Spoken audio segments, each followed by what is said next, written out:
திருச்சிற்றம்பலம். தென்னாருடைய சிவனையை போற்றி, எந்நாட்டவருக்கும் இறைவா போற்றி. அனைவருக்கும் வணக்கம்.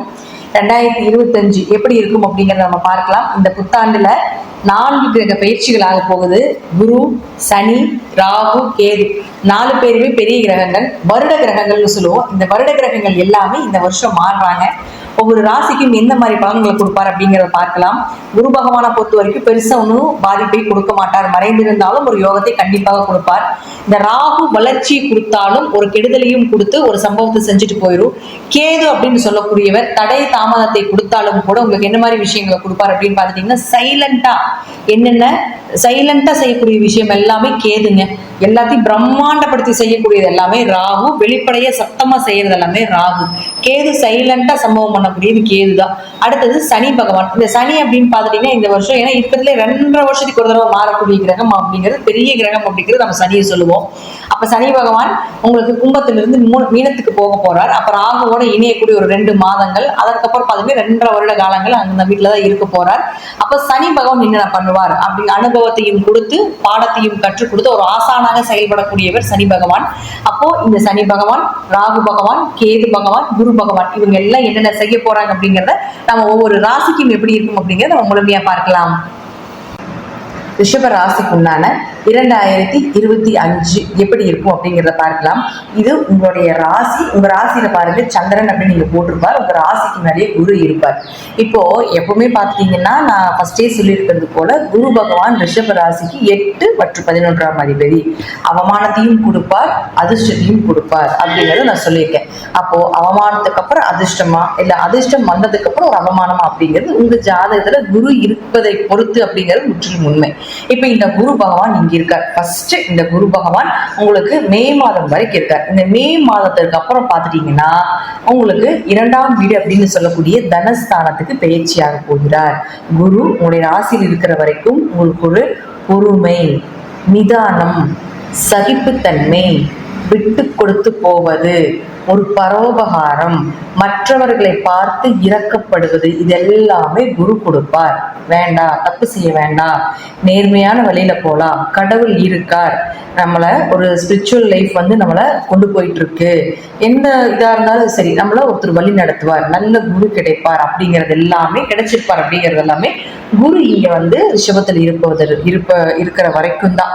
அடுத்தது பார்த்துட்டீங்கன்னா இந்த குரு பகவான் அப்படியே ரிஷபத்துக்கு போகும் பொழுது இதுல நீங்க இங்க என்னெல்லாம் உங்களுக்கு கிடைச்சதோ இதனுடைய விஷயத்தை வச்சு இந்த 2ஆம் இடத்துல குரு வரும் பொழுது, தனஸ்தானத்தில் குரு வரும் பொழுது பண வரவை நிச்சயமாக கொடுப்பார்.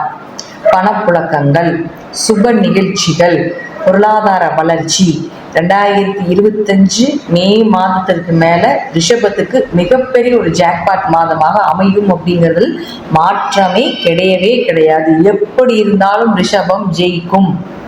ரிஷபம் 2025 நம்ம போட்டுக்கலாம். 100% ரிஷபம் இப்பவே ஏகதேசமா ரிஷபத்துக்கு நல்ல நிலை போயிட்டு இருக்கு அப்படிங்கிறது முற்றிலும் உண்மை. அடுத்தது இவர்களுடைய பீரியட் இன்னும் இருக்கு அப்படிங்கிறது தான் முற்றிலும் உண்மை. இன்னும் அடுத்தது சொல்றேன் பாருங்க. அடுத்தது பார்த்துட்டீங்கன்னா உங்களுக்கு சனி பகவான். இந்த சனி எங்க இருக்காரு அப்படின்னு பார்த்துட்டீங்கன்னா இப்போ இந்த ரிஷபத்துக்கு 10ஆம் வீட்டுல இருந்து இதுதான்ப்பா உன் தொழில், நீ இதைதான் நீ செய்யணும், உனக்கு இதுதான் வரும், இது சார்ந்து நீ போ, இதுல இத்தனை அனுபவத்தை கொடுத்துருக்காரு. நல்ல ஒரு இந்த சனி 10ஆம் வீட்டில் இருந்த வரைக்கும் உங்களை ஒரு நல்ல ஒரு தொழில் எப்படி செய்யணும், எப்படி இருக்கணும் அப்படின்னு ஒரு மெச்சூரிட்டியான ஒரு பர்சனா நிச்சயமாக இந்த சனி மாத்தி கொடுத்துருப்பார். அப்படிங்கிறதுல 100% உண்மை அப்படிங்கிறது தான் நம்ம எடுத்துக்கணும். அடுத்தது பார்த்தீங்கன்னா இந்த சனி பகவான் தொழிலை கொடுத்துட்டாரு. உன் தொழில் இதுதான் சொல்லியாச்சு, உழைப்பும் கொடுத்தாச்சு, கடின உழைப்பையும் நீங்க போட்டாச்சு, அதற்கு ஒரு சொல்யூஷன் வேணும் இல்லையா, லாபம் வேணும் இல்லையா. அப்ப என்ன பண்ணுவாருன்னு பார்த்துட்டீங்கன்னா அடுத்தது லாபஸ்தானத்துக்கு வரப்போகிறார். எப்போ உங்களுக்கு சனி பகவான் மார்ச்சுக்கு மாறும்பொழுது லாபஸ்தானத்துக்கு மேல வரார். அப்ப அங்க ராகு இருக்கு. ராகு பாருங்க, இந்த ராகுக்கும் இந்த சனியும் அதாவது மார்ச், ஏப்ரல், மே இந்த 3 மாதங்களும் ஜாயின் அடிக்க போறாங்க. அப்போ 11ஆம் இடத்துல 2 பாவி நிக்கிறாரு 3 மாசம். பொதுவா பார்த்துக்கலாம் நம்ம ஒரு பாவி இருந்தா நம்ம என்ன சொல்லுவோம், 11ல ஏதாவது ஒரு பாவி இருக்குனுங்க அப்படின்னு நம்ம சொல்லுவோம். அப்ப 2 கடுமையான பாவிகள் இவங்க 11ல நிற்கும் பொழுது மிகப்பெரிய லாபத்தை அந்த 3 மாசத்துல எடுப்பீங்க. அல்லது உங்களுக்கு ராகுவே இங்க கீழே இறங்கிட்டாலும் கூட இந்த சனி மேல இருக்கும் பொழுது ராகு 10ல இருந்தாலும் பல தொழில் செய்வார். ராகு ட்ரெண்டிங் கிரகங்க. ராகு வந்து 10ல இருந்துச்சுன்னா இப்ப ட்ரெண்டிங்கா நீங்க என்னதுல ஜெயிக்கலாம், இப்ப ட்ரெண்டிங்கா என்ன போயிட்டு இருக்குது, இப்ப சோசியல் மீடியா ட்ரெண்டிங்கா, அப்ப அதுல என்ன ஜெயிக்கலாம், அப்ப சோசியல் மீடியால என்ன பண்ணலாம் அப்படிங்கிறது இதெல்லாமே ராகு கொடுக்கக்கூடிய ஒரு விஷயம் தான். ராகுக்கு பேரு ட்ரெண்டிங் வைரல் கிரகம் தான் பேரு. சீக்கிரம் பிரபலப்படுத்திட்டு அப்ப 10க்கு ராகு வந்து 1.5 வருஷத்துக்கு வருவார். அப்ப அந்த இந்த 1.5 வருட காலங்கள் ராகு உங்களை தொழிலில் பிரபலப்படுத்தாம அது போகவே போகாது, எழுதி வச்சுக்கோங்க.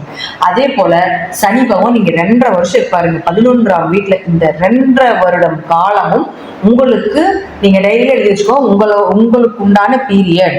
இது எனக்கான வாழ்க்கை, நான் ஜெயிப்பதற்கான வாழ்க்கை, எனக்கு என்னுடைய வாழ்க்கை வந்துட்டே இருக்கு, என்னுடைய எதிர்காலம் வந்துட்டு இருக்கு அப்படிங்கறத விஷயம் ரொம்ப கஷ்டப்பட்டு இருக்கக்கூடிய ஒரு ராசி.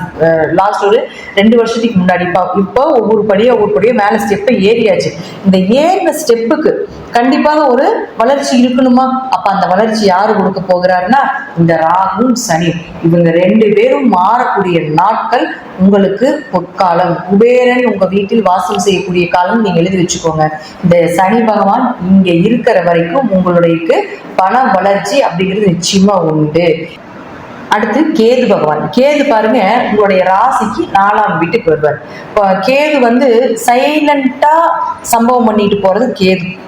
வெளிப்படையா கத்தி கூச்சல் போட்டு அவமானப்படுத்தி எல்லாத்துக்கும் தெரியற மாதிரி இருக்கக்கூடிய இது ராகு. அதனாலதான் நம்ம என்ன சொல்லிட்டோம், ராகு ஒரு வைரல் கிரகம் அப்படிங்கறத நம்ம வெளிப்படையா சொல்லிட்டோம். கேது அப்படி கிடையாது, சைலண்டா இருந்து இந்த எப்படி சொல்றதுன்னா அமைதியா இருந்து நம்ம சொல்லுவோம் இல்லைங்களா, மூச்சு உம்முன்னு வச்சுட்டு இருக்கிறாங்க, இப்படி இருக்கிறாங்க பார்த்தாலே நமக்கு தெரிஞ்சிருக்கணும் அப்படின்லாம் நம்ம சொல்லுவோம் இல்லைங்களா. இது எல்லாமே இந்த கேது பண்ணக்கூடிய வேலை தான். இப்போ இந்த கேது 4ஆம் இடம்னு சொல்லக்கூடிய தாய் ஸ்தானம், ஆரோக்கிய ஸ்தானம், வண்டி வாகன ஸ்தானத்துக்கு வரும்பொழுது இந்த விஷயத்துல கொஞ்சம் கவனமா இருந்துக்கணும். என்னதான் ராகு உங்களுக்கு யோகத்தை கொடுத்தாலும், என்னதான் சனி வந்து உங்களுக்கு பெரிய அளவுக்கு வளர்ச்சியை கொடுத்தாலும் கூட ஆரோக்கியத்துல கவனமா இருந்துக்கணும். வண்டி வாகனங்கள் வாங்குறதுல கவனமா இருந்துக்கணும். வீடு மனை சொத்துக்கள் வாங்குறதுல கொஞ்சம் கவனமா இருந்துக்கணும். 4ஆம் இடம் அப்படிங்கிறது பாத்துட்டீங்கன்னா உங்களுடைய மனம்னு சொல்றோம், உங்களுடைய மனசாட்சின்னு சொல்றோம். அப்ப கேது என்னதான் ஒரு மனசாட்சி கிரகம் தான், அது இல்லைன்னு நம்ம சொல்ல மாட்டோம். ரொம்ப அதிகமா மனசாட்சிக்காக நீங்க இது பண்ணி நிறைய பொருளை இழந்துடாதீங்க அப்படிங்கிறது தான் இந்த கேது அந்த 4ஆம் இடத்துக்கு வரும்போது நமக்கு சொல்லிக் கொடுப்பாரு. சோ இதுல எல்லாமே கொஞ்சம் கவனமா இருந்து செயல்படுத்திக்கோங்க. கேது மட்டும்தான் லைட்டா மைனஸா இருக்குதே தவிர மற்றபடி அதற்கு உண்டான விஷயத்தையும் நான் உங்களுக்கு சொல்லிட்டேன். மற்றபடி குரு, சனி, ராகு மே மாதத்திற்கு மேல மிகப்பெரிய ஒரு ஜாக்பாட் அடிக்கக்கூடிய ராசி ரிஷப ராசி. அதே போல மிகப்பெரிய கோடீஸ்வர யோகமும் இந்த ரிஷப ராசிக்கு உண்டு. ரிஷப ராசிக்காரர்களே, நிச்சயமாக இந்த வருடம் உங்களுக்கு உண்டான வருடம். இது மட்டும் இல்ல, அடுத்த வருடமும் உங்களுக்கு உண்டான வருடம் அப்படிங்கிறத மறந்துடாதீங்க. சனி பகவான் 2.5 வருட காலங்கள் இங்க இருக்கிற வரைக்கும், ராகு 1.5 வருட காலங்கள் இங்க இருக்கிற வரைக்கும் நீங்க எதிர்பார்த்ததெல்லாம் நிச்சயமா நடக்கும். அதே போல உங்களுக்கு உங்களுடைய அம்மாவுடைய ஆரோக்கியத்துல கொஞ்சம் கவனமா இருந்துக்கோங்க. நாளில் கேது வரும்பொழுது தாய்க்கு ஏதாவது கண்டங்களாகவோ தாய்க்கு மருத்துவ செலவுகளோ ஏதோ ஒன்று வரும் அப்படிங்கிறதும் நம்ம எடுத்துக்கலாம். நன்றி. மீண்டும் ஒரு நல்ல பதிவில் சந்திக்கலாம். திருச்சிற்றம்பலம், தில்லையம்பலம், ஸ்ரீ நரசிம்ம திருவடிகளே சரணம்.